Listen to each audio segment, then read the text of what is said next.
ഈ സ്ഫോടനം നടന്ന സ്ഥലത്ത് നിന്ന് ഒരു ബുള്ളറ്റ് കണ്ടെത്തി എന്ന് വെച്ചാൽ ഒരു ഒരു ഒരു ഒരു എന്താണ് അതിൻ്റെ ചിത്രവും കൊടുക്കുന്നുണ്ട്. അത് ഏതെങ്കിലും തരത്തിൽ ഉപയോഗിച്ചതാണോ അല്ലയോ എന്ന് നമുക്കറിയില്ല. എന്തായാലും അത്തരം വിവരങ്ങൾ ഈ NDTV നൽകുന്ന ചില ചിത്രങ്ങളും ചില വിവരങ്ങളുമാണ്.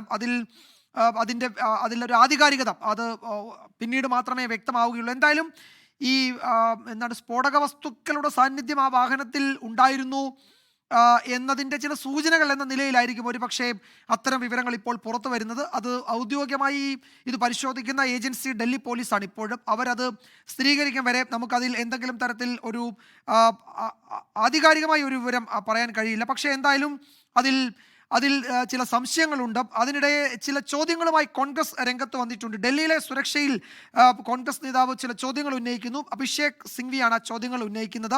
ഇതാണോ ആഭ്യന്തര മന്ത്രാലയം ഊറ്റം കൊള്ളുന്ന സുരക്ഷിത ഡൽഹി എന്നാണ് അദ്ദേഹത്തിൻ്റെ ചോദ്യം. ആവർത്തിക്കുന്ന സുരക്ഷാ വീഴ്ച സർക്കാരിൻ്റെ നിസ്സംഗതയുടെ തെളിവാണ്.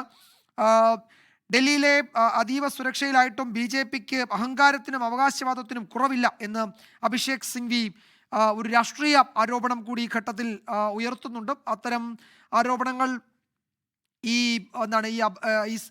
ഈ സമയത്ത് തന്നെ വേണമോ എന്നതൊക്കെ രാഷ്ട്രീയ നേതൃത്വം തീരുമാനിക്കട്ടെ. എന്തായാലും അതിലൊരു വ്യക്തത വരേണ്ട സമയമാകുന്നതേ ഉള്ളൂ. എന്താണ് സംഭവിച്ചത് എന്നതിൻ്റെ ഒരു സ്ഥിരീകരണം, അതിൽ പഴുതുകളടച്ച അന്വേഷണം നടക്കുന്നുണ്ട്. അതിൻ്റെ സ്വഭാവം എന്താണ്, ഈ പറയുന്ന ഈ സ്ഫോടനത്തിൻ്റെ ഒരു വലിയ സ്ഫോടനമാണ്, കേവലം ഒരു പൊട്ടിത്തെറിയല്ല, വലിയൊരു സ്ഫോടനമാണ്.